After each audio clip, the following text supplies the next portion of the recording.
As you go through this exhibition of Kerry James Marshall, you will see works that refer explicitly to novels, like Ralph Ellison's Invisible Man.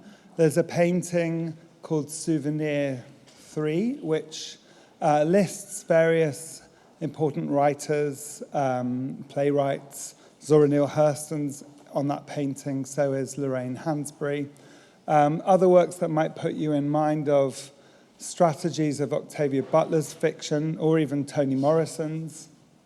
And of course, there's this new amazing drawing that Tamar Garb talked about before of the poet Phillis Wheatley, which is now, by the way, the subject of a new stamp issued to be issued by the United States Postal Service. So we wanted to include a session on what this literary tradition means to Kerry James Marshall.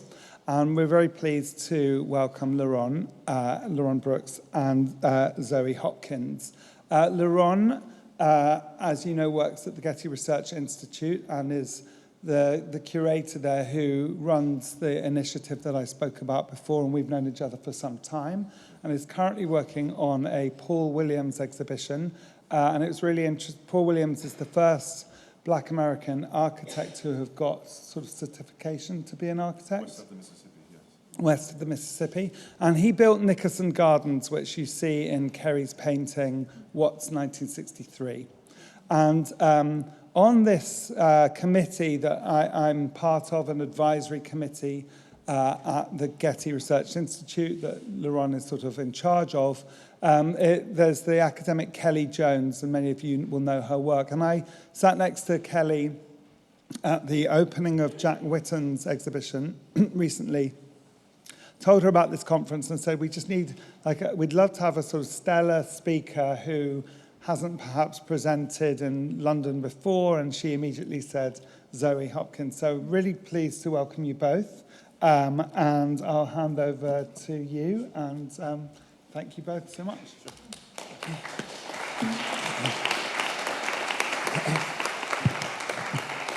Good afternoon, everyone. I hope you had a decent lunch, and welcome to the second half. I want to thank Mark, I want to thank Kira, and Zoe. Good to be presenting with Zoe, so thank you.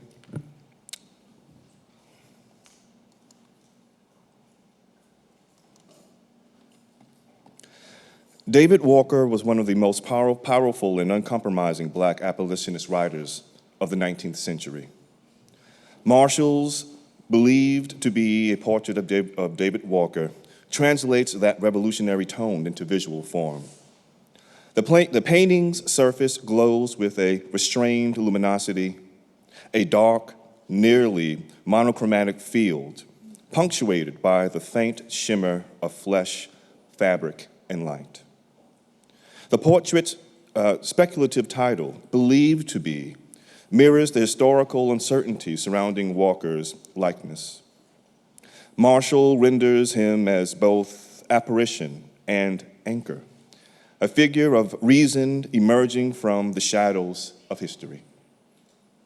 His 1829 text, Appeal to the Colored Citizens of the World, is a manifesto of furious moral clarity and visionary rhetoric.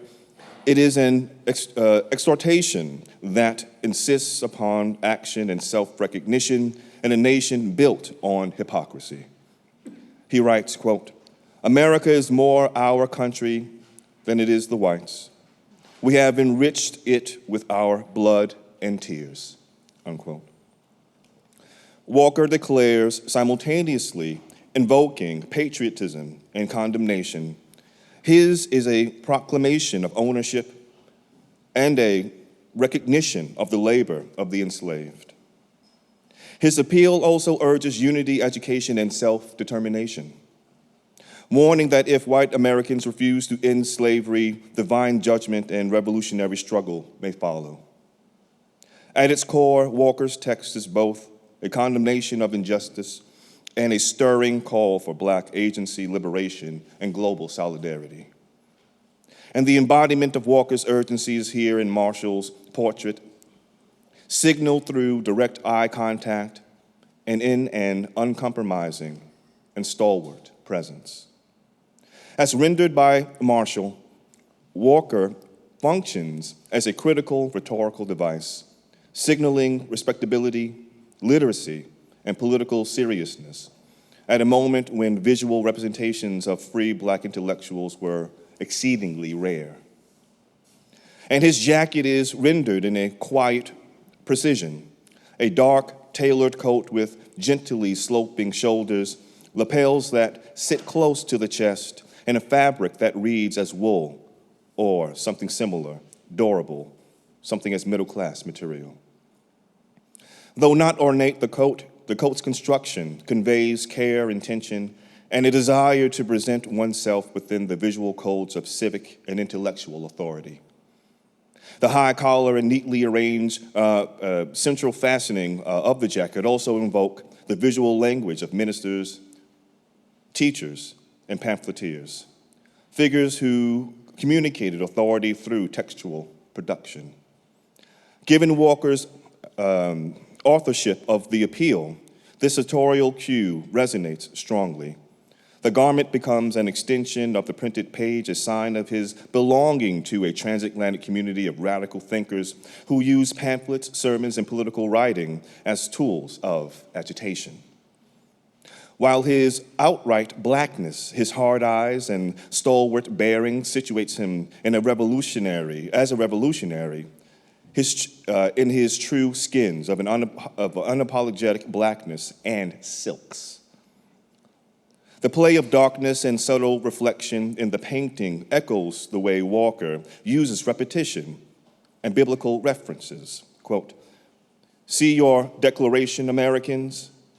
Do you understand your own language?" Unquote. To expose the contradictions of liberty here or there in America. The painting's solemnness and stillness become the visual equivalent and an echo of The Appeal's thunderous voice. Its quiet confidence mirrors Walker's conviction that history will remember, quote, "the God who made us will deliver us," unquote. As rendered by Marshall, Walker functions as a crucial rhetorical device, signaling respectability and the political agency of Black intellectuals. The play of darkness and subtle reflection in the painting echoes the way Walker uses all his references to expose the America that never witnessed him. His countenance recalls Enlightenment's portraiture, the half-lit face of a philosopher, but painted in a spectrum of deep Black tones that refute the whiteness of reason's visual code. And here, the painter. He restores Walker's agency. A man who wrote himself into existence through language, the painting is a portrait not of a physiognomy, but of authorship, the image of a mind in perpetual confrontation with injustice.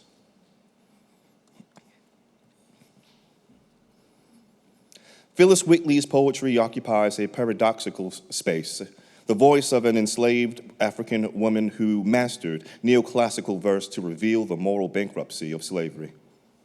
On Being Brought from Africa to America, Wheatley writes, "Remember, Christians, Negroes, Black as Cain, may be refined and join the angelic train." This couplet crystallizes her poetics of reclamation by using the language of refinement and salvation to demand recognition of Black spiritual and intellectual equality.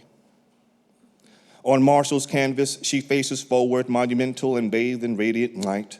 Her skin is illuminated, her eyes glow like lanterns from her own imaginary. They are lighthouses casting an interiority of a brilliant self, sharing itself in verse, as if cantilevered in stanzas, and are proxies for her own body held beneath the law. Marshall's painting echoes her imperative. Her gaze outward, the viewer replicates the poet's direct moral address to her audience, demanding accountability. Another poem, To the Right Honorable William Earl of Dartmouth, gives voice to Wheatley's personal history. I, young in life, by seeming cruel fate, was snatched from Africa's fancied happy seat. What pangs excruciating must molest, what sorrows labor in my parents' breast. Marshall's portrait transforms these lines into visual lament and triumph. The soft halo that surrounds Wheatley's head, a glow that might be read as divine or intellectual, echoes her fusion of piety and political consciousness. The folds of her garment echo the folding syntax of her heroic couplets.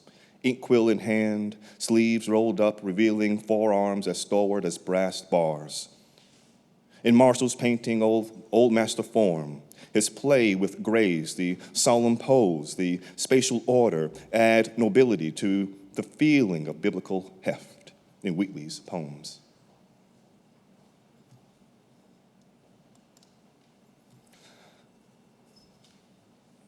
Marshall's Souvenir 3 transforms Lorraine Hansberry's cramped domestic stage into a room of transcendence, her name afloat in the belly of a cloud. The composition resembles a living room, but glimmers with gold, leaf, and glitter, but glitters. A celestial overlay on the everyday. A Black woman, our mother, your mother, my mother, is present as a woman with angelic wings standing at the center, her presence recalling Hansberry's own belief as voiced in To Be Young, Gifted in Black, that, quote, in order to create the universal, you must pay very great attention to the specific, unquote. And maybe our mother here has passed like the many ancestors named above her, our martyrs in shimmering script. Their names hover like spectral presences, recalling Hansberry's insistence that art should record the human condition of the oppressed and the triumph of their spirit. Hansberry's work centers on the everyday theater of Black life, domestic spaces charged with the dreams and contradictions through memory. In A Raisin in the Sun, the younger family's living room is both a site of confinement and aspiration, as if their living room was a mirror of our own. Walter Lee's cry, I want so many things that they are driving me kind of crazy, captures the tension between desire and denial, while his sister Lena's admonition, there is always something left to love, sanctifies endurance as a revolutionary act. And I'll be damned if that wasn't my sister and myself on many days in a living room just like this one. His meticulous rendering of upholstery, patterned carpet, and framed photographs echoes the stage directions of A Raisin in the Sun, where Hansberry describes the furniture as tired but proud.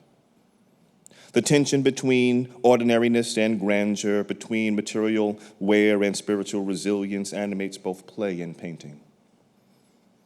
Mourning and ain't this life, baby, said in the spirit of Walter Lee, sitting amongst the spirits of the furious and proud Black men I've known, who I carry in clouds in my own mind. Hansberry transformed the apartment into a microcosm of the world. Marshall transforms into an altar of remembrance, where Black domesticity becomes the site of cultural survival, where the living room is itself an altar. And in both, the interior is not a site of retreat or resistance. It is a theater of faith, grief, and ongoing creation, here in Kerry James Marshall's Ove. Thank you.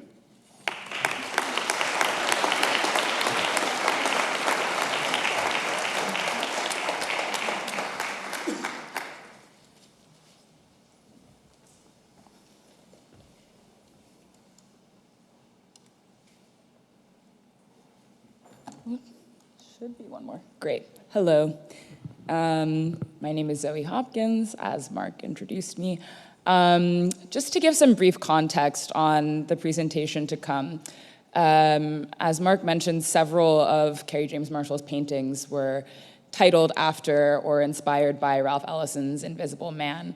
For those of you who haven't read it, it follows the life of a young man who begins the text by saying, "I am an invisible man." And the book is essentially an encounter again and again with what this metaphysical reality means in the context of Black life, and how it elaborates itself politically, socially, psychologically.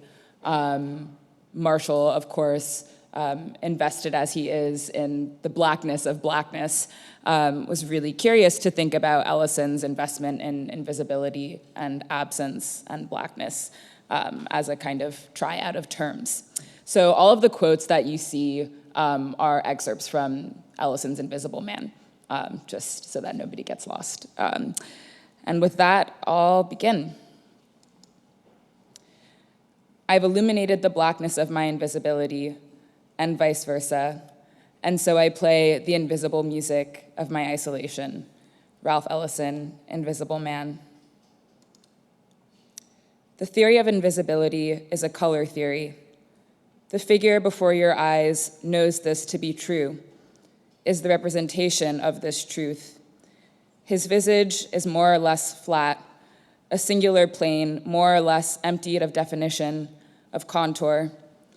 It sits underneath a hat that, somehow, in defiance of our naturalized belief about light and its physics, casts no shadow on his brow. He is given to our gaze without making any claim to depth, without resonance in three-dimensional space, without those variations of light and shadow that give embodiments its presence, its articulation. Indeed, he is shadow, an uninterrupted surface of shade, pierced only by the blazing white of his teeth and his eyes, those flares of luminescence which leap out of the shadows into differentiation, yet at the very same time, yoke onto the figure the generality of the racial trope. The shadow man is blackness thrown against blackness, irreducible surface against surface, but also pure abyss, dark and depthless, or a darkness so irretrievably deep that it can only appear as surface, an anthropomorphized void, an absence gathered at the fugitive edge of presence. Yes, he is absent, but there, desperately and ineluctably, and black. An antimaty eats, moilingly, at the heart of the painting's title, Portrait of the Artist as a Shadow of His Former Self. Whither the self when the self is only shadow, that abject and indeterminate boundary between body and world, produced by but never internal to the body. How can we speak of a self that is made only of slippery index, without any abiding immanent actuality, reference without referent, without that magic of substance and sovereignty which we call a body?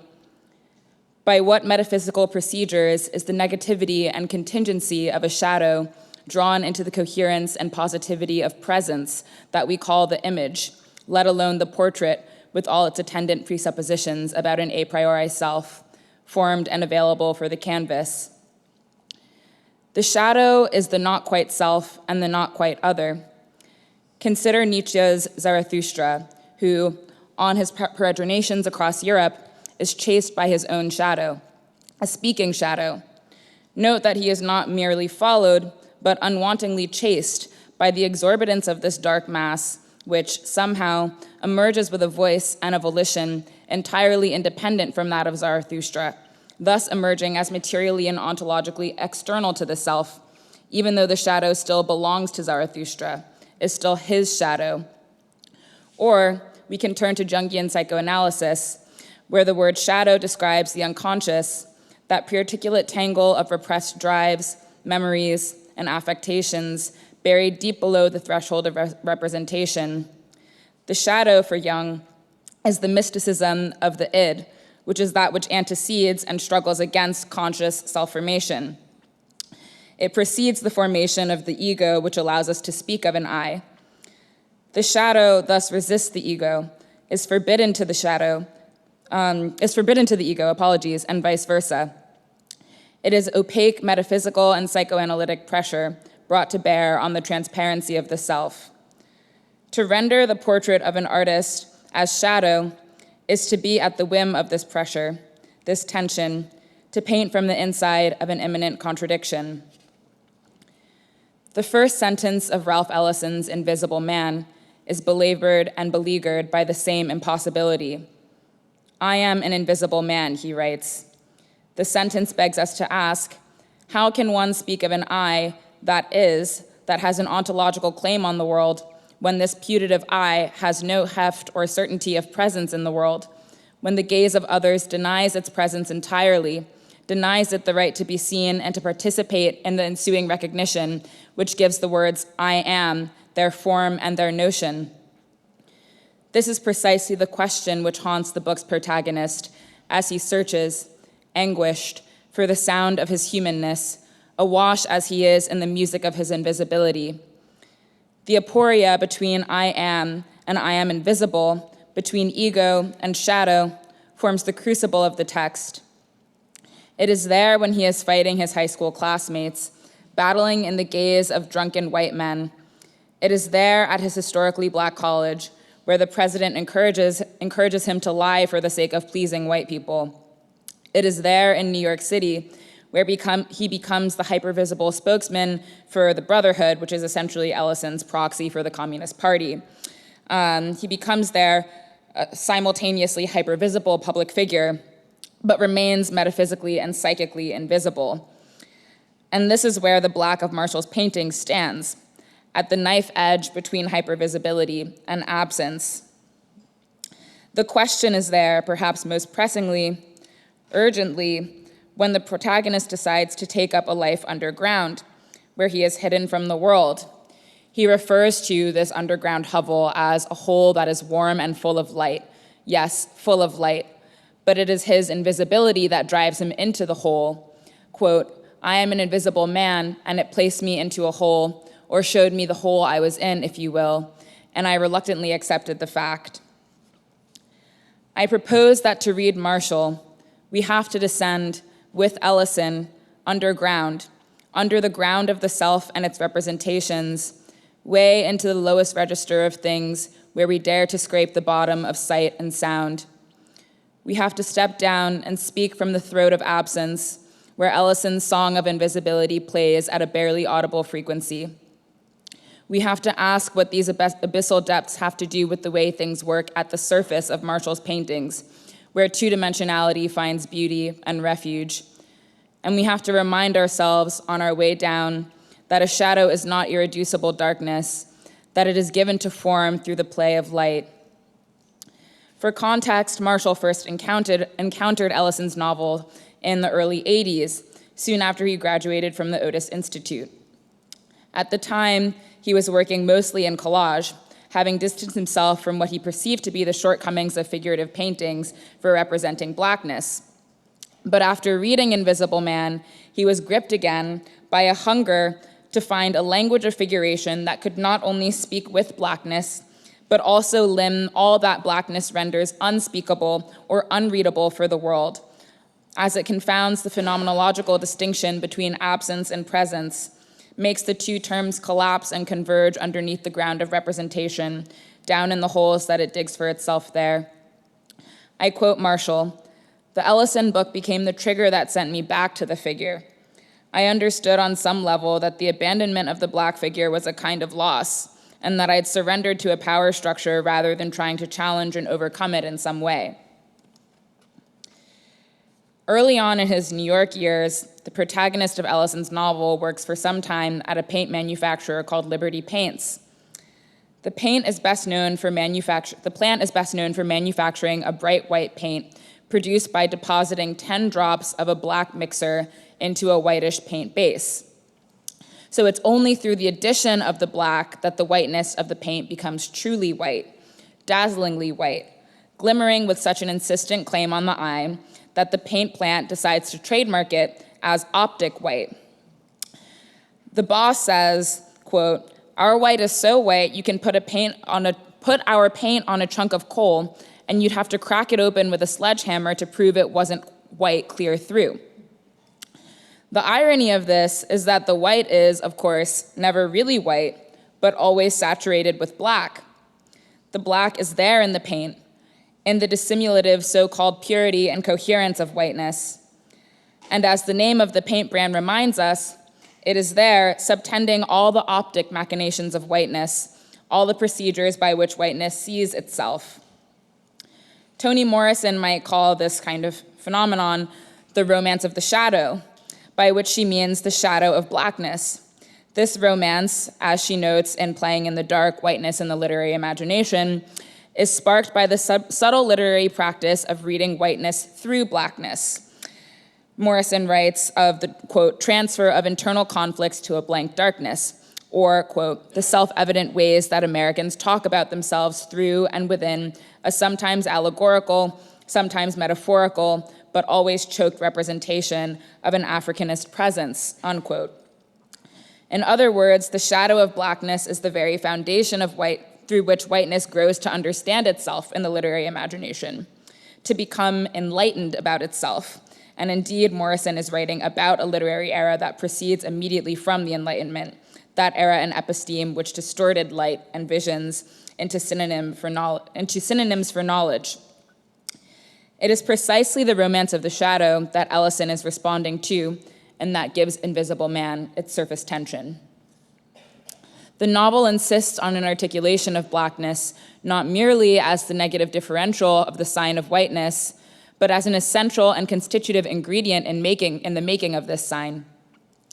This principle of mutual imbrication literally explodes when a boiler in the paint plant breaks down and crushes the Invisible Man, who is rendered unconscious.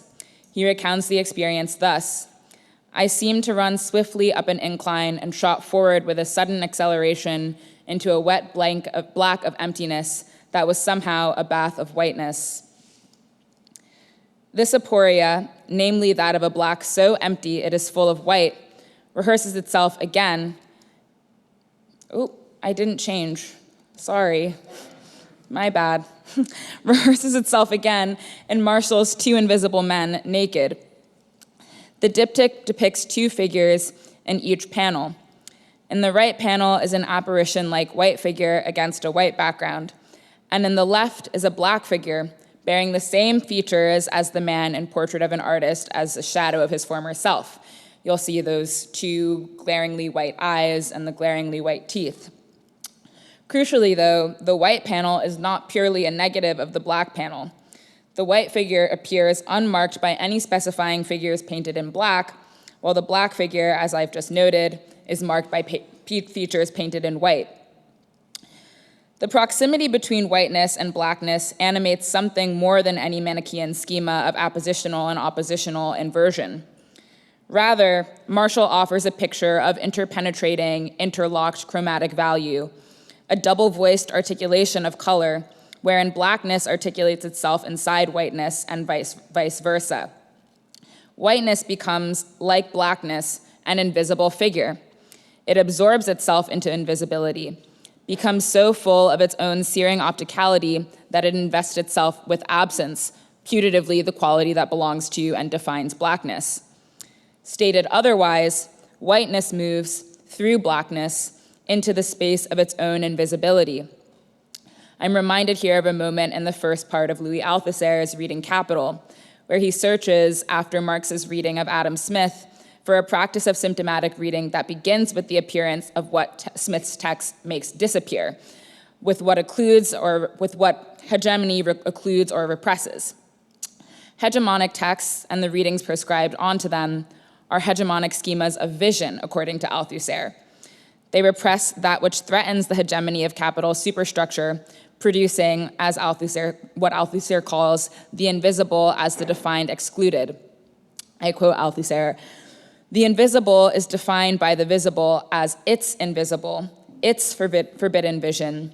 The invisible is not therefore simply that it is not therefore simply what is outside of the visible, the outer darkness of exclusion, but the inner darkness of exclusion, inside the visible itself, because it is defined by its structure, unquote.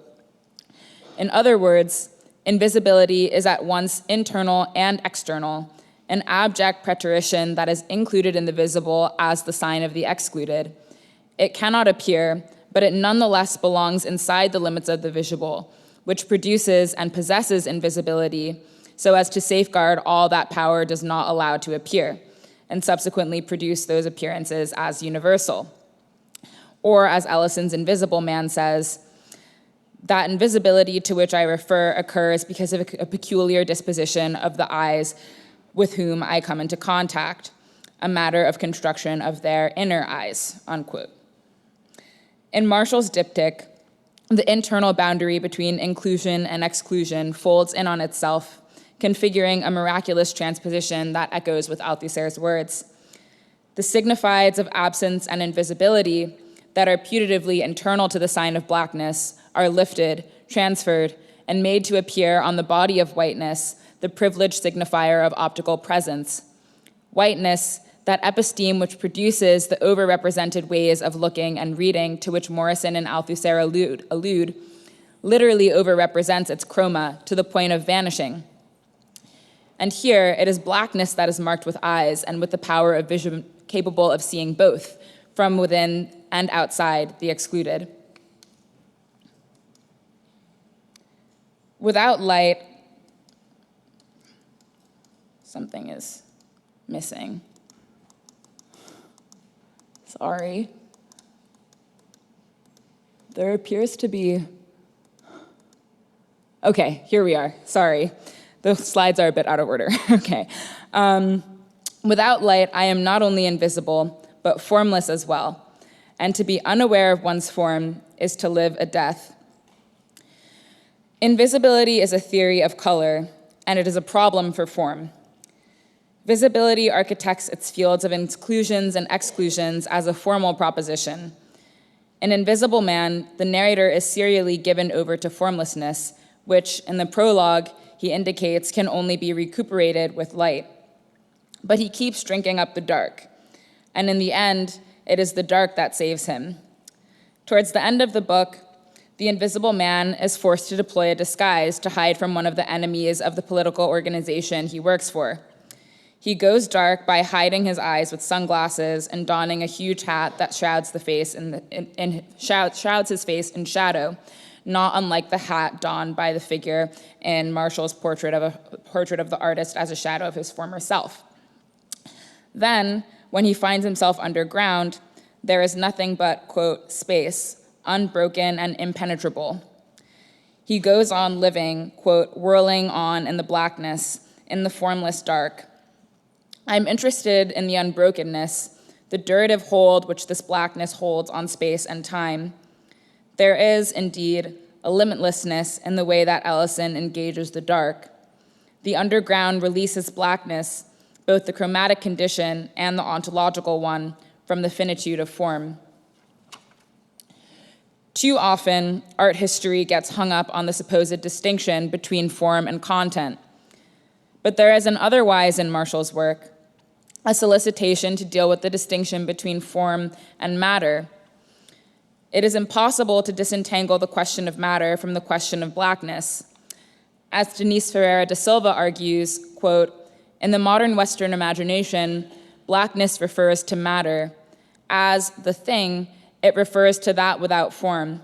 It functions as a nullification of the whole signifying order that sustains value in both its economic and ethical senses. Marshall introduces a third sense of value, chromatic value, and indeed brings us down all the way to the end of its scale. The blackness in his paintings is on the one hand the designation of a chromatic valuelessness, but by the very same token, it is produced as matter, as a pure plasticity of substance. Da Silva reminds us that blackness is sutured to matter because it is identified with thingliness. But I want to argue for a different proposition that surfaces in Marshall's work, a matter that is in excess of thingliness, that articulates itself in the plenum of absence, locates itself in an infinitude of shadow, and describes itself as the beauty of a materiality that is, in Marshall's words, quote, reductive and not reductive at the same time. I want to quickly revisit the question of the shadow to get at the heart of this argument. We'll recall Nietzsche's Thus Spark Zarathustra, in which the eponymous protagonist finds himself chased by his own shadow, which entreats him for attention. When his shadow begins to speak to him, Zarathustra cries out, "What matter about my shadow?" We can readily read this exclamation to mean, why does my shadow matter? Why is it important? A question that inherently implies that the shadow does not have an a priori importance of its own. But I'm curious about the possibility of reading a double valence in the word matter here. Matter as in being indexed to value or import, but also matter as in substance, as in materiality. We are wont to think of shadows and all of their intransigent transience as defined by their immateriality. But at the same time, shadows are extrusions from the body catalyzed by the interaction of substantive physical phenomena. They are thus, as Kitara Nishida might say, formless forms, material and materiality. It's precisely this that interests me about Marshall's investment in the shadow. And I want to hold this matter of the shadow as I proceed through these final remarks. There is a density of matter that accretes and accrues in the surface of Marshall's black, a topographical richness of color.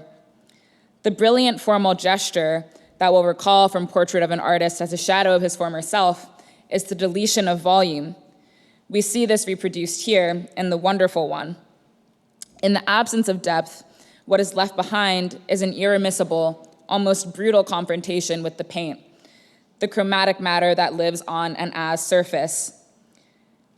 It's crucial that to paint a flat subject is to engage in some ways in a certain conspiracy against the conventions of literary form, or rather against a convention of literature as it is given and understood in the Western tradition, namely the tradition of the three-dimensional character, the depth of the literary subject.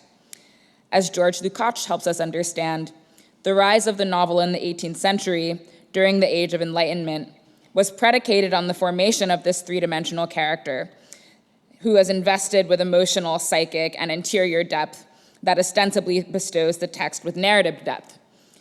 The romance of the shadow of the black figure, as Morrison points out, is that it is all surface, a surface onto which the deep white characters can project their anxieties. The literary subject, as we have come to know it, the white literary subject, is present because it is deep, visible because it is robust. And this is precisely the tradition that Ellison challenges by daring to take on the interiority of absence, the depth of invisibility. The invisible man is not the typified deep sovereign literary subject. He lives in depth itself, hides there. What is the relationship between the depths of blackness into which the invisible man descends and the blackness of Marshall's surfaces? How does the formless blackness of the underground articulate itself as form in Marshall's paintings? Now imagine yourself underground. Imagine the impenetrability of darkness therein, the blackness so vast, so dense, that it is at once surface and depth. In the belly of the earth, where blackness is all that the eye can see, it lands on the gaze like a wall of shadow, but it is also an incredible magnitude, an ocean of absence that extends itself far beyond what the eye can see, into an irretrievable depth that is everything, total, plenum. Again, blackness is the surface that is always already a depth. It is the insistent presence and materiality of black that animates the play between depth and surface in Marshall's paintings. We find an absence that is thick with itself, with the there-ness of its actuality in the world. There is a materiality of the black underground here that is not just brought to the surface, but rather constitutes an announcement of the way that blackness leads depth and surface to live within each other. As Fred Moten remarks in a conversation with Renee Gladman, blackness is, quote, the enrichment of an imposed two-dimensionality, a social and aesthetic orientation that is, quote, two-dimensional but thick, two-dimensional but rich. Kerry James Marshall knows this to be true. And Kerry James Marshall is a great formalist, but one can't do form in the way that Marshall does it without a great instinct for matter. His formalism, his awareness of form, as Ellison would have it, proceeds from a deep knowledge of the physics and metaphysics of his material. The wonder of his forms, such as the one here and the wonderful one, where materiality frays the edges of form, where blackness becomes a texture that bleeds into white. The wonder of this is that they solicit us into a willingness to linger with the flatness that is also a dense and exorbitant materiality. So indeed, the blackness of invisibility is the irreducible presence of the surface, the veil of shadows behind which Marshall and Ellison live and make life. To be with this life is to go towards a profundity of flatness, an insistent surfacing which articulates an infinite depth. Marshall's surfaces offer us a language in which to celebrate this beauty, this thickness of flatness, this sensuous plenum of black that is invisible and yet ever present. Thank you.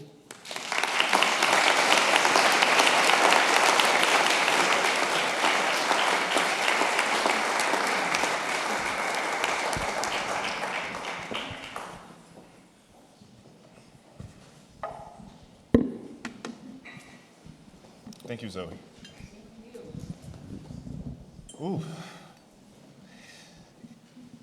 You know, I'm going to answer this question. Now, I spent a lot of my life as an academic, right? I was teaching for many years and teaching Black studies, Africana studies. And one of the things that I realized is that now, I mean, just listening to one of the things I realized is that every year for the 15 years I was teaching, every year I would have students come in and they were looking for themselves. They were looking for a place to be, as I had been at one particular point looking for a place to be, a place to learn about myself, a place to understand in this particular case, the America I was given, right? Coming from parents who were raised in Alabama segregation, coming to myself in New York in terms of how to be, and to think about Invisible Man and that young man, right? That young man giving a sort of death letter, knocked on every door and the letter told them, and searching and searching and searching. And the ways that you situated the emptiness of that, right? Of him being a shadow. I'm just thinking about Kerry James Marshall and how through paintings he may have been processing his own searching, right? Aesthetic, right? As a painter, as a craftsperson, but also as a man, and how these two things like intersect. What do you think about that? That's a big question. Yeah, I think there's absolutely a searchingness in his paintings. I mean, we can begin perhaps with Portrait of an Artist as a shadow of his former self, which begins already in the past, in that previousness that's indexed in the former. And so there's already a kind of journey through time that's taken place in that painting, and that suggests the work of art as a pathway that moves the artist's imagination across the course of a life, and that allows him to search. And what he finds is indeed this problem of invisibility, that is the problem that he can't get rid of, and that he continues searching through for the end of his, or until, the present. I'm reminded, to this question of searchingness, I'm reminded of the end of Invisible Man, where again, the protagonist digs this, essentially makes a life in the ground for himself, underground. And at first there's no way that he can locate himself in the dark. And he's just grappling and searching around with nothing to hold on. And there's this really horrifying moment when he's trying to find light and he just starts to burn everything that he owns in order to create light. And so the Invisible Man carries throughout the book this briefcase with like his most precious belongings, including his high school diploma, including a chain that was given to him by a friend who worked on a chain gang, including, you know, ephemera and memorabilia from home. And so the first thing that he burns is his diploma in order to make light so that he can search in the dark. And so there's this like really interesting play that happens there between knowledge production, which is indexed in the diploma, and like the imperative of knowledge production as it exists in that moment, which is like, how can I know light so that I can know my way around the dark? And I think that reminds me a lot of the questions that Marshall, I think, is provoking in Portrait of an Artist as a Shadow of His Former Self, where, as Tamar pointed out earlier, there's this really bitter humor to it where he is invoking a knowledge of the tradition of racial stereotyping and bringing that to the surface in order to suggest like another kind of knowledge that is possible beyond and perhaps outside of that. Yeah, I think Ellison, when he wrote Invisible Man, I think he was a stay-at-home husband. Right, he would go and walk the dogs in his neighborhood, and people were like, "That man doesn't have a job," or something like that. He was very self-aware of that, right? And so it's like maybe Ellison was searching for himself too, and found himself in that character. For sure. Yeah. And it's also, I mean, Ellison didn't. Invisible Man is a massive feat. It's a huge book, but he did not write that much in his life. He wrote Invisible Man. He wrote a series of essays called The Shadow in the Act, which I think, you know, interesting connection there to Marshall's Shadow Man. And then he wrote like another short collection of essays that was published posthumously. So that book was really like a condensed endeavor at self-location and at getting underneath the skin of the self. He decided to write it when he was in like somebody's barn. He was visiting somebody's barn, and he read a T.S. Eliot poem that was engaging the question of invisibility. And he had started this other project earlier that was, I want to say it was like a sci-fi project or something like that. I could be wrong, don't quote me on that. But he had started an entirely different project. And then he just decided to scrap it because he realized that the thing that he really needed to work on was this other thing. Yeah. Which, I mean, I think is precisely the work of artistry, is like stripping down the kind of exorbitant stuff on the outside in order to get to the core of what you want to do and what you want to articulate in the world. And to no small degree, that's why I find someone like Jean-Michel Basquiat so powerful, because he edits it out.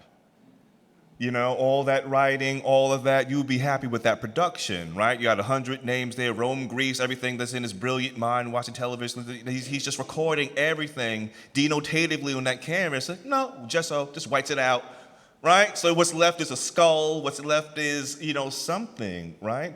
That idea, that erasure, that idea of being reduced down to something to actually find what works, is something that is a very powerful kind of sentiment. And, I'm just thinking about, some of the images, David Walker and Phillis Wheatley and these kinds of, and his master, we saw the master comics. These kinds of powerful presences that have historical significance, and the David Walker was stalwart, and Phillis Wheatley, her sleeves rolled up, right, with a delicate quill. That was the weapon, right? And these powerful presences, and it's sort of like you see a journey of a man in terms of the painter, Kerry James Marshall. You see the journey of maybe painting what he needs to paint, right, from the supposed absence, right? Absolutely. Yeah. I wanted to ask you a question about Wheatley, animated by her poem On Imagination. And maybe we can think this question through Ellison and Marshall. But there's a line in there where she speaks about a need to, quote, leave the universe behind. And I'm thinking about that in relation to this question of like searching, where it's like you've searched and you can't find the answer, and so then you just decide to ghost, which is kind of what the Invisible Man does when he goes underground, is because he cannot find any eyes that will look at him and see him, and he cannot like find his own enfleshment in some ways, and so he just goes into this totalizing blackness that is kind of outside of space and time, which are the coordinates of the universe as we know it. He leaves the universe. And then there's something in Marshall where, on the one hand, you know, he's doing quote unquote figurative painting and responding to quote unquote reality, but also creating something that is like hyper real or surreal in some ways, that, yeah, like creating these universes that don't feel like what we know exactly. And part of that is the like insistence of the chroma and the black, which is not actually how black people appear in the world. So I guess I'm curious about like what it means to search and then to decide to leave. It's like George Clinton in the mothership. I'm out. You know, sometimes you do have to opt out of the system, right? So Kerry James Marshall, I think he was he was opting out of the system of the things that the world has traditionally, historically made to contain this idea of the black imaginary, right? You know, what does it mean to learn? I mean, think about the brilliance of Frederick Douglass. Like, you have to trick people to teach you how to read. What's that crooked thing? I can't, you know, what's that? R? You didn't hear me say that. Like, you know, I mean, to trick people into learn. I mean, you know, someone like Paul Williams, who's an architect. And the idea of, you know, drawing upside down because in the 1920s and 30s, you know, white clients had never seen a black professional. And so not even that, but a black architect. Like, what is that? And so maybe they didn't want to sit next to him because they'd never been in proximity to a black person that close. And so he sat across the table. That's fine. I'll draw your home upside down across the table from you, right? And that's kind of opting out in a certain kind of way. That's kind of opting out of these limitations that you were raised with. I don't accept them. It's like walking down Regent Street or walking down Park Avenue, the eyes that don't see you. I'll opt out of your non-looking at me, and in my mind, I have my own imaginary that gets me from here to here, right? So what is a painting? You go from here to here, and it becomes George Clinton, the mothership. It becomes, you know, Kerry James Marshall, becomes Phillis Wheatley saying, you took me for where I'm from, and in this poetry, in my mind, the most free place I have in that particular place as a black woman who's in, right? I'm out. You know? It's a really powerful gesture. But they made themselves a home at the same time. They were out, but they made themselves a home in painting and poetry, you know, at the same time. And it's yes. Yeah. I mean, the notion of home is one that strikes me as important because, like, first of all, you know, we can talk about these domestic scenes that you presented where we're seeing black domestic space elaborated with these allusions to the literary imagination. But of course, blackness is indexed to this notion of natal alienation, which Orlando Patterson speaks of to describe the condition of being always outside of or dispossessed of a home by way of diasporic dispersal. And then there's a line in Invisible Man, which I briefly showed on the screen when I was kind of like flummoxed by the order of the slides. But there's a line where he says we were nowhere. And I'm intrigued by that nowhereness. There's also, I want to bring up one more time Nietzsche's Zarathustra, because the shadow says I am without a home. But I'm curious about like what to do with the question of homelessness and Blackness, and how painting offers an answer to this question. Because I don't know, like, one of the things that sometimes troubles me in certain traditions of figuration is that there's this investment in, like, reclaiming Blackness as like rooted and as possessive of kind of like a normative relationship to nativity and to the home. But we know this to be a relationship that is actually deeply troubled. And so I guess the question that I want to ask or pose or think through is just like, is there a grammar of figurative painting that is capable of speaking to the radical lacuna that is the question of home in relation to the question of Blackness? Let me answer that. No, that's a deep question, though. Sorry. No, I mean, I think one of the when it comes to Black modernity, the constant in Black modernity is migration. Lived in Harlem many years, and people, rent went up, gentrification, leaving. Parents left Alabama. Why? Jim Crow, leaving, right? What happens? Global warming. We're the most vulnerable. We're leaving, right? And so this idea of home is really something that has never truly been permanent in many ways, more than 3 generations, I would say, constantly for Black people, not just in America, but I would guess in the diaspora. And so, home as an interior space, as a domestic space, we do the best we can when we move in somewhere. We're here. This is home, and we make it the best we can. But then we have the things that affect Blackness, that affect our relationships to home. And to have that setting, could be the set of Good Times. It could be the set of Lorraine Hansberry. It could be the set of that one space. I think it's something we carry with us. I think it's something we carry because in terms of tradition that doesn't have a material presence. And I think we do it in our customs and practices. And here we're talking about art, which is one. But home is in terms of the body, in terms of, when they took away the drum in enslavement, we used our bodies in terms of to replicate the drum. So we took the drum with us, right? But in the form of movement, in the form of tap dancing, hitting, and in the form of, that kind of thing. And so home has been something that we've internalized, because if we didn't internalize it, they try to take it away, right?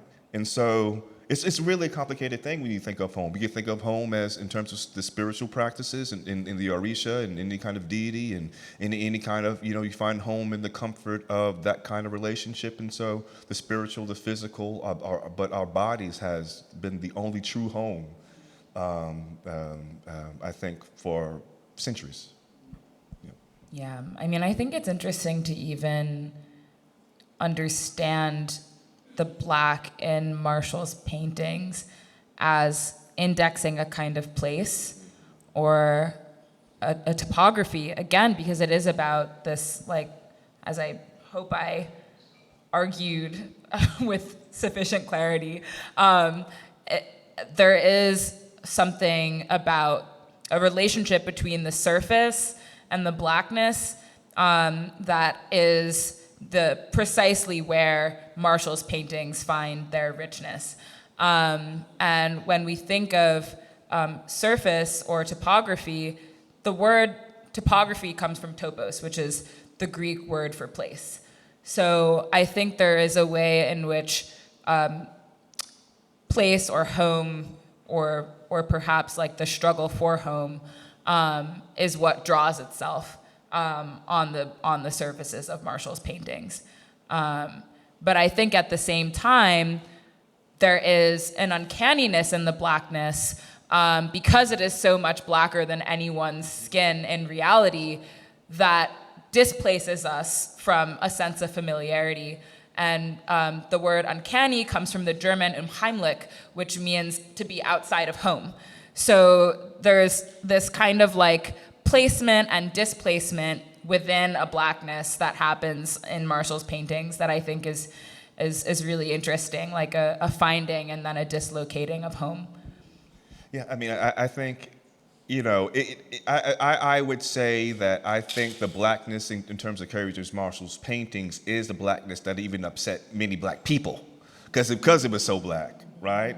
And so to approach it, because we've also been trained in terms of the Western standards, but that blackness is a militance in there. To say that if one has sanctity in terms of the Western tradition, how is not the other, right? And so it's that metaphorical that we had to reach to see what he was doing, you know, to really even decolonize us, the idea of blue-black, the idea of the things in which, you know, we have been sort of tainted with in relationship to the idea of black, but then to turn that into beauty through understanding how, you know, a purple black, how these things bring out the sort of subtleties of a humanity in just, I mean, and so it's so revolutionary that way. And I think so many painters miss that when it becomes illustrative blackness, when it doesn't have that depth, right? So he created a whole language. I think we were talking about this earlier.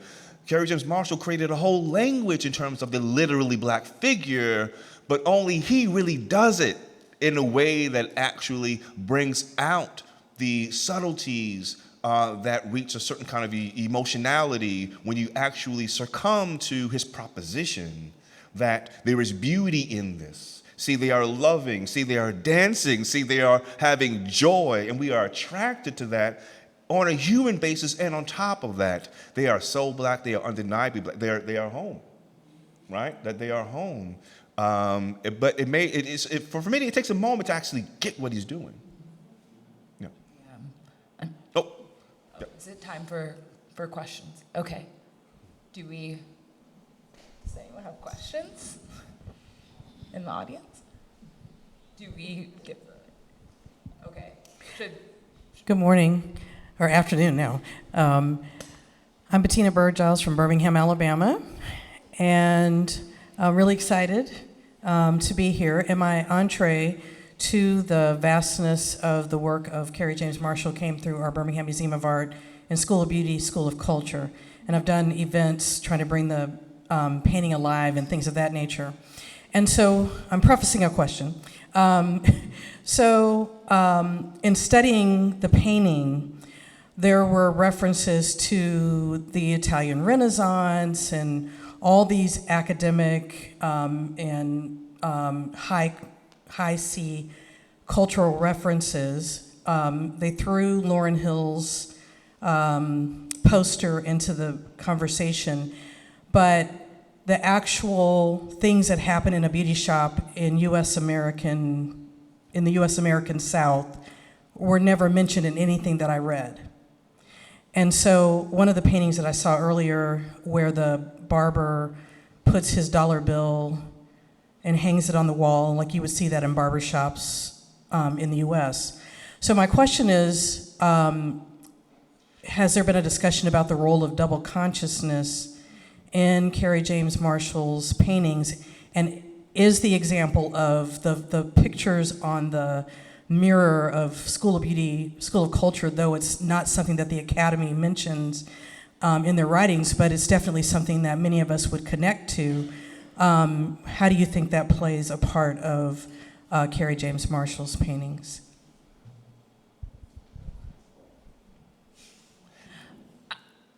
Okay. I'll say quickly. I wonder if we can go to the slide with, or could I grab the slide thing maybe? Because there's a painting I showed earlier.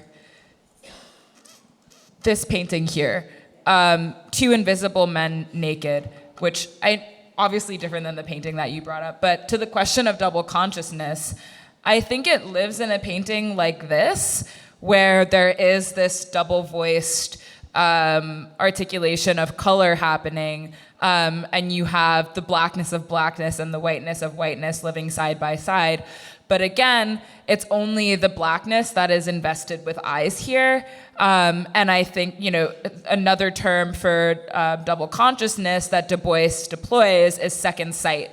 And it seems to me that the eyes are like watching an imminent blackness, like aware of the interiority of blackness and aware of blackness as it exists on its own terms, but then also aware of blackness as oppositional or proximate to whiteness, as represented in that second panel. So yeah, I was actually going to bring up double consciousness in my talk, but I wasn't sure I had time. So I'm really glad that you brought it up. But to this question of the beauty shop painting, I'm not sure how it fully relates to double consciousness, but what I will say is there's a doubling of beauty that I think happens in that painting, where LeRonn, you were speaking of how the kind of like depth of the blackness suggests an insistence on the term or the phrase "black is beautiful," and then we see that in the context of the beauty shop. What we see is an homage to the way that Black folks look after our particular modalities of beauty. So it feels like in that painting, the blackness of the figures is enriching and doubling what is already the beauty of that environment, and the investment of beauty that is suggested in that environment. And also, Kerry James Marshall, and Mark can speak to this more profoundly than I can, but he's really an academic, and so when he talks about the Italian Renaissance, when he really studies the old masters, and so what they did, he said, I could do that, right? And so in terms of the one-point perspective, I think Mark showed a preliminary drawing when he just had that one-point perspective, and what I think became that beauty shop. But one of the paintings started as squares and rectangles in the foreground. Now you have to build out the bodies inside of those rectangles, right? Inside those squares, right? They go from cube-like, rectangle-like forms as legs, and he begins to refine. And so for each one of those figures, he begins that way. That's scientific. That's the Italian Renaissance. That goes back hundreds of years. And so these are the people, sometimes you have to talk to people in your mind. If you can't find, people in terms of who inspire, he's talking to Leonardo, he's talking to Michelangelo, he's talking to the masters in his mind. It's like Michael Jordan said, I need to talk to Magic Johnson, I need to talk to, right? Because there are particulars there. And so when he says the Italian Renaissance, he literally is studying this, making models, and so when he says Las Meninas and Velázquez and all this, he's going back to Spanish painting. I think Mark's comparison to D'Angelo, it's really true. Like everything is in there except what? What was that? The ska. Right, you had R&B, you had hip-hop, so what is postmodernity if in fact we've always been living postmodernity, just in terms of the kinds of things we've always blended together, right?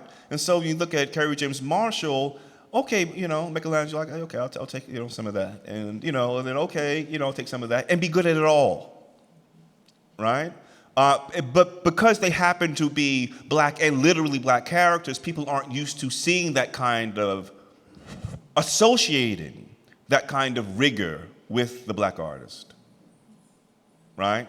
And so stepping into that and associating that kind of rigor with someone who takes it seriously and is at the top of his craft is something that we need to get used to. And that's a challenge.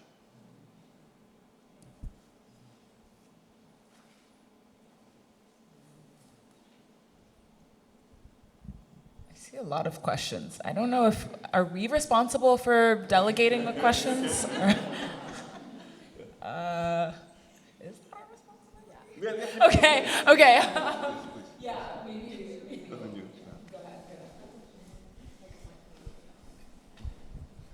ahead. Thank you. So it's a thought which will turn into a question. I suppose it was partly to try and bring together what you were saying with an earlier comment from a young woman about proverbs and what is sort of implied. And I wondered whether there's something about this relationship between sort of surface and depth and the idea of opacity and who is seeing what when we look at Kerry James Marshall's paintings. And I wondered whether, when you were talking about the beauty shop references, it feels as though on the one hand, Kerry James Marshall is using this sort of visual language of the great Western, the white Western artistic tradition, but also in doing so is telling other stories that are going to be heard or received or seen in different ways by different people, depending on their own sort of cultural experience. And it's that kind of double consciousness, I think, that this, to me, really sort of speaks to in terms of who has eyes and who is seeing as well. So I wondered if perhaps you could both elaborate a little bit on this idea of what Kerry James Marshall is maybe suggesting about us as viewers, and who is actually seeing what in the paintings, perhaps inside and outside of the academy. Does that make sense? Yeah. I'll start with where you started with around opacity. I mean, opacity is to transparency in some ways what depth is to surface. And the kind of fantasy of the grand tradition of Western portraiture relies on this idea of like the sovereign, transparent subject who is always able to represent himself, crucially himself. What Marshall is doing, I think, in painting his figures with this like kind of impenetrable black is introducing a kind of opacity to the tradition of Western painting that is necessarily a kind of like conspiracy against this whole idea of the sovereign subject, which relies on a certain set of that is not opaque to the viewer. And we were speaking earlier about the question of intimacy, which I think is very much there in Marshall's paintings. Like, I think that there is an invitation for the viewer, particularly the black viewer, to step inside of the painting and feel conscious of being seen. And we saw this earlier in the presentation with the painting Underpainting, where it literally looked like somebody had, taken a veil off of a painting, and we were, quite literally invited to step inside of it and sit on the floor amongst the young children looking up at the works of art. But I think at the same time, there's that intimacy, but I think there's also a withholdingness that happens. And we see that in paintings like Invisible Man here, where it's kind of impossible to make out a figure, or also in Two Invisible Men Naked. And we aren't necessarily invited to experience the grammar of figuration as such. Tamar spoke earlier about the abstraction of color, and I think that's like precisely what's happening here. There's a defamiliarization of the subject kind of on two levels. Like, one is that black is represented as like deep black, and on the other, the subject is kind of just totally not totally, but almost totally obscured by his own surroundings. And, there's been a lot of like reclamation recently of Edouard Glissant in the art world and this discourse around the right to opacity. I think sometimes people get a little bit fast and loose with that phrase, but I do think that like Marshall was one of the OGs in terms of like engaging with the right to opacity and really, really like challenging his viewers to contend with that. And I can't help but think of Paul Laurence Dunbar, We Wear the Mask, that grins and lies, right? So there's a way in which to show one's true emotion, one's true response to sort of racist behavior could have equaled death for the enslaved, could have equaled you lose your property, Fannie Lou Hamer in Mississippi, right? Could equal, and so we wear the mask that grins and lies. But behind that mask, oh, we see, right? We sit in our tower of, oh, we see. And so that mask, there's sort of opacity, right? But behind that is a second sight, right? It's a sight that knows the truth, may not have the power of retribution, but there is an intelligence there which has allowed us to survive, right? And so in another kind of way, this kind of mask, this kind of grin, this kind of presence is not the truth, but it's actually something that's about a survival based upon a compromise, right? And it's almost an understandable compromise because of the consequences, but then again, it's also its own thing, right? It's also not necessarily a black person, right? Because you have histories of minstrels, the minstrel, right? Which many of them were not black, and so it becomes its own thing, with depth, with non-depth, but it's always red, and it's almost like what you bring to it, rather than what it is. Yeah.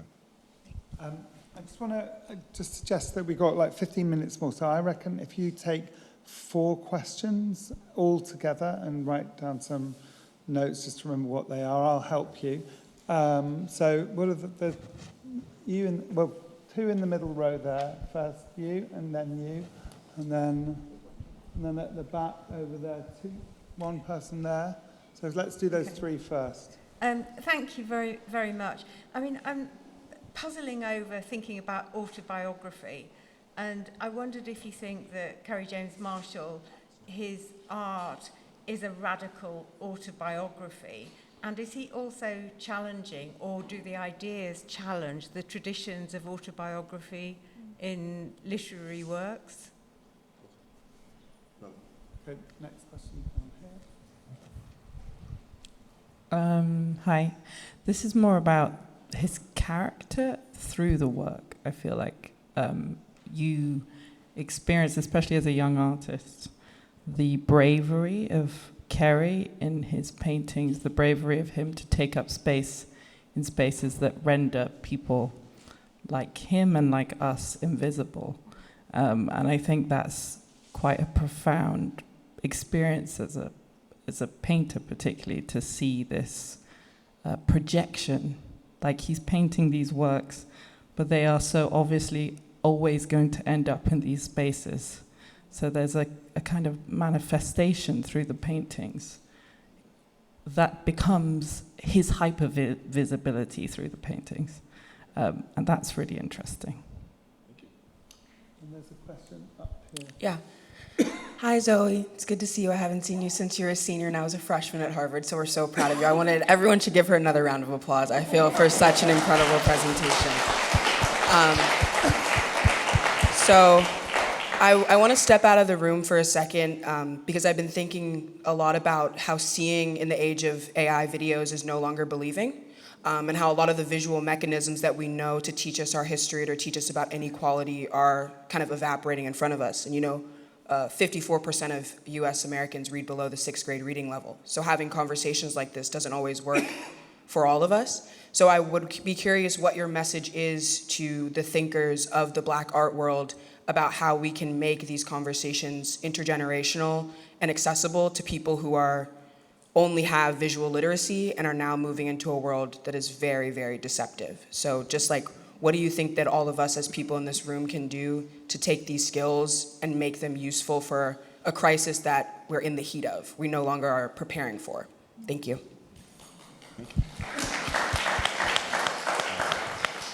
Well, I mean, I think it's absolutely autobiographical.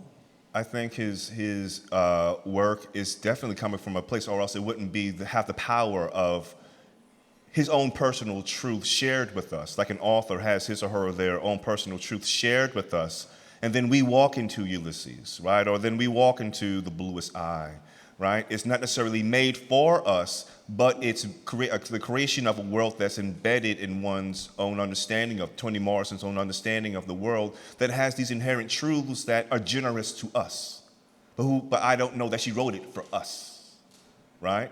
So in some particular way, it's autobiographical in her knowing of the world, right?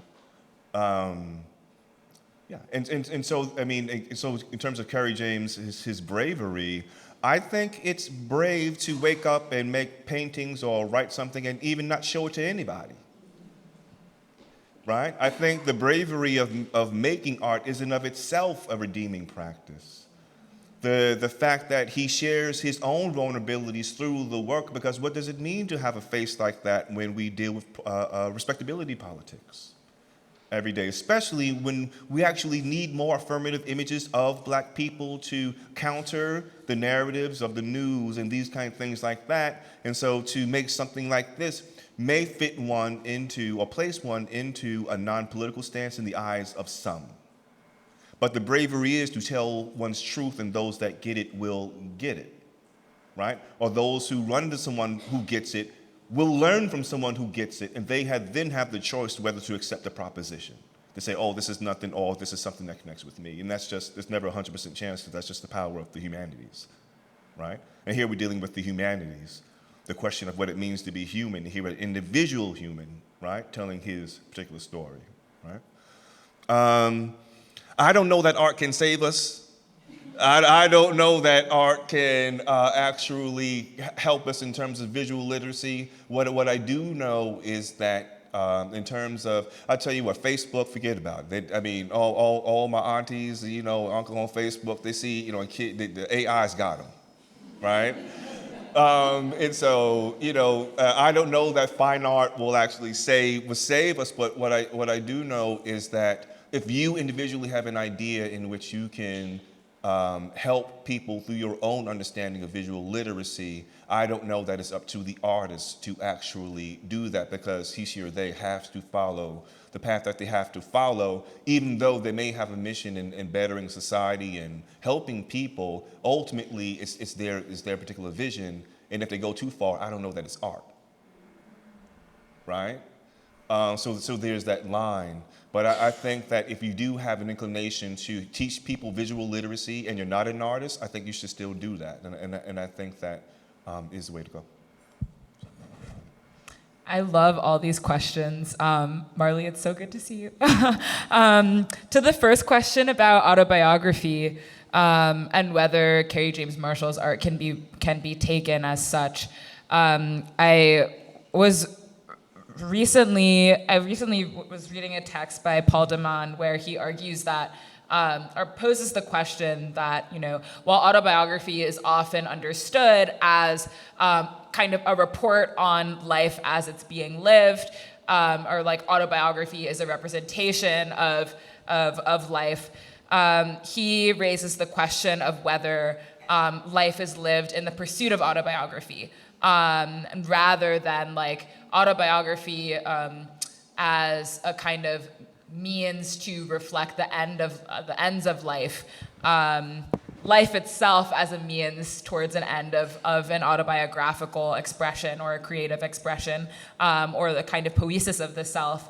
And I think I'm sitting with Damon's question in the context of Kerry James Marshall's art, because the latter, I think, really delivers this insistence on the right to authorship, and the right to articulate oneself as not only a subject of living, but as an author of one's own living. And, you know, of course, in the context of blackness and Black life, the agency of the authorial voice is not available. And what I think he is doing in each and every one of his works is articulating this insistence on living towards an autobiographical articulation, or living for the sake of self-authoring, rather than merely authoring because you have lived. And then to the second question of hypervisibility and bravery, I mean, this is really at the crux of Invisible Man, where the protagonist, as I mentioned earlier, is he's part of this organization called the Brotherhood, which is, you know, a leftist organization that's kind of very like multiculturalist. It's mostly it's essentially a communist organization. It doesn't really have any particular leanings towards Black nationalism, but the main character of the novel gets this like speaking gig with the Brotherhood, and then he becomes this really hyper-visible figure that is seen and known all over Harlem and all over New York.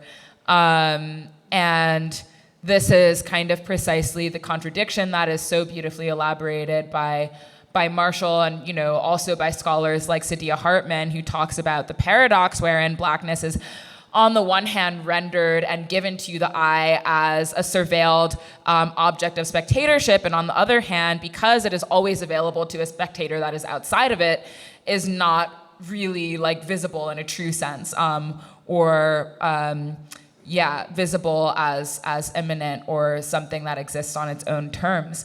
And I think, the kind of proposition, the bravery that lies in Marshall's work, as you said, is to insist on the kind of co-production of those terms of invisibility and hypervisibility, where like the Blackness of the paint, that's an extremely brave gesture. As you brought up earlier, LeRonn, there's a lot of Black people who are not comfortable with that, who don't like it. And I think Marshall was certainly aware of this when he started making these paintings. But did it anyways. And was also extremely aware that he was invoking, kind of a provocation to think about racial stereotyping in paintings like the one we're seeing here in Portrait of an Artist as his former self. But I think the bravery is in really dealing with those questions as formative of the aesthetic tradition as we know it. By the aesthetic tradition, I mean, I guess, the Western aesthetic tradition. And then, to this third question of like seeing and AI technology and the question of how we can believe what we see. I don't really know how to answer the question about AI. All I know is like I'm a little scared, but I don't really have a super good answer to that part. But I can answer the part about deception, particularly as it relates to Marshall's work. We can go all the way back to Plato to think about the relationship between art and deception. Like the allegory of the cave, the shadows that the captives were seeing inside the cave, those were just essentially deceptions. Or they were, representations of a referent, but met the eye as, referential deceptions. And I think this is like really what Marshall is engaging when he makes a portrait called Portrait of an Artist as a shadow of his former self. He's pointing to the fact that like every representation is always already a deception, or always already a shadow, or always already an index.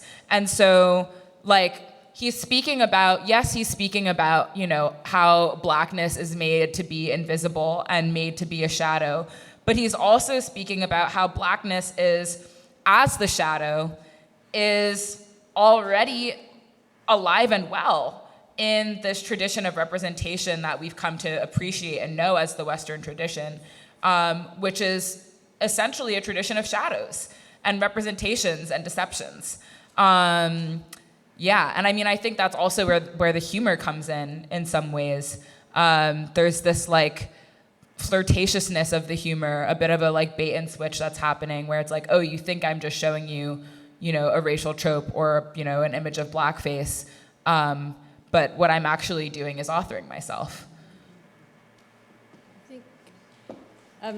I think,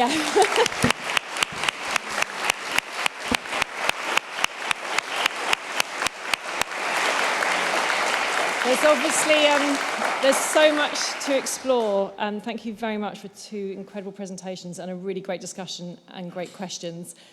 We now have a break until 4, so hopefully you can continue the conversation over a cup of tea or coffee, and we'll see you back here at 4. Thank you. Thanks again.